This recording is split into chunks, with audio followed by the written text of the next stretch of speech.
नमस्ते साथीहरू, तपाईहरुलाई स्वागत छ बारबेक्यू संसारमा। यस च्यानल तपाई र तपाईको परिवारकै लागि बनाइएको हो, किनकि तपाईले सिकेर घरमै बसेर यस्तै परिकारहरू बनाएर फ्यामिलीसँग रमाई खान सक्नुहुन्छ। यस च्यानललाई सब्स्क्राइब गर्न गाह्रो नमान्नु होला र नजिकै रहेको बेल आइकन पनि थिच्न नभुल्नु होला। Let's start this video.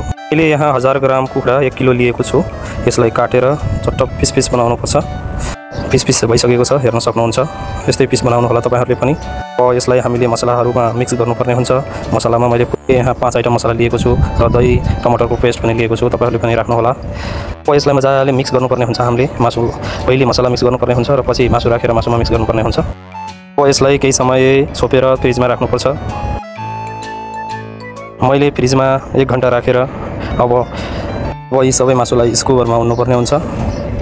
म उन्दै छु, हजुरले हेर्न सक्नुहुन्छ मजाले। Chicken banana chicken. ल फाइनल्ली साथीहरु, मैले उनिसकेको छु स्कुबरमा पुरा मासु, हेर्न सक्नुहुन्छ। अब यसलाई हामीले पोल्नुपर्ने हुन्छ।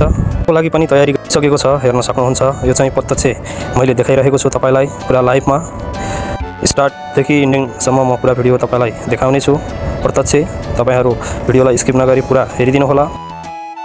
साथीहरु, मजाले पाकिरहेको छ। यो चाहिँ काठको दाउराबाटै बनेको कोइला हो। एकदम राम्रो, खानाको लागि एकदम टेस्टी, धेरै राम्रो हुन्छ। दाउराबाट पोलेको मासु एकदम मिठो वासना आउँछ। खानाको लागि पनि एकदम राम्रो टेस्ट हुन्छ, मिठो खाउँ लाग्ने। हेर्नुस् कति राम्रो छ। आहा, कति राम्रो, हेर्नुस् त, मुखबाट पानी नै चुहिने छ। हेर्नुस् कति राम्रो छ। यहाँहरु पनि यसरी नै बनाएर आफ्नो फ्यामिलीसँग घरमै बनाएर खान सक्नुहुन्छ। यो उद्देश्य नै आफूले जानेको कुरो तपाईहरुलाई सिकाउने हो। त्यसैले यस च्यानलमा जोडिएर च्यानलको सदस्य बन्नु होला। मजाले काटेर भित्रसम्म मजाले पकाउनु पर्ने हुन्छ। हेर्नुस्, मैले मजाले काटेर पकाइरहेको छु।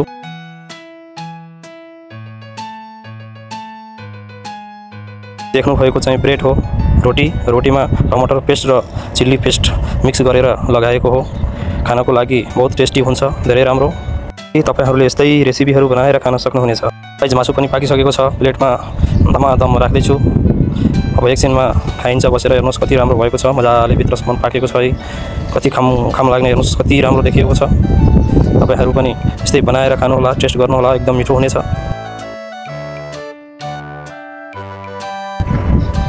अब यसमा चाहिँ ओनियन, सलाद, टमाटरहरु अनि गालेको फ्रेश भेजिटेबलहरु, हेर्नुस् यसमा पुरा आइटमहरु राख्नुपर्ने हुन्छ। यो ब्रेड हो, मैले अघि नै भनिहालेँ तपाईहरुलाई, यो ब्रेड हो। तयारी भइसकेको छ गाइज। हेर्नुस् पुरा कति राम्रो छ। चिल्लीहरु, पोलेको टमाटर, पोलेको चिल्ली, ब्रेड, ओनियन, सलाद, गालेको भेजिटेबल चटनी लगाइज स्टार्ट भयो है। खानालाई आउनुहोस्, कति मिठो छ है। साथीहरुसँग मजाले बसेर खाइँदै छौं, कति रमाइलो छ। दुई हातले झप्पै दिइरहेको, हेर्नुस्। ल गाइज, तपाईहरु पनि यसरी मजाले बनाएर खानु होला, एकदम मिठो हुन्छ।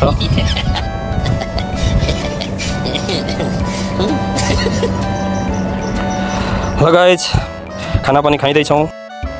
अब भन्नुहोस् तपाईहरुलाई भिडियो कस्तो लाग्यो। जस्तो लाग्यो त्यस्तै सल्लाह सुझाव दिन सक्नुहुन्छ। तल कमेन्ट बक्समा कमेन्ट गर्न नभुल्नु होला। तपाईहरुले नेक्स्ट भिडियो के सम्बन्धी चाहनुहुन्छ कमेन्ट गर्नु होला। म तपाईहरुको माग अनुसारको भिडियो बनाउने छु। ल भिडियो कस्तो लाग्यो त्यस्तै सल्लाह सुझाव दिन नभुल्नु होला। भिडियोलाई लाइक, कमेन्ट, शेयर गरेर र साथ सपोर्ट दिनु होला। Support me, I support you. Thank you for watching all. हाम्रो भेट नेक्स्ट भिडियोमा हुने नै छ। त्यतिन्जेलसम्म जहाँ हुनुहुन्छ स्वस्थ व्यस्त रहनु होला र भिडियोलाई हेर्दै गर्नु होला। वेरी वो काम गयो करो मरो अच्छा। सब्सक्राइब दिस चैनल बारबेक्यू संसार। फेरि भेटौँला। जय देश, जय Nepal. Bye bye. Thank you for watching. Love you guys, love you.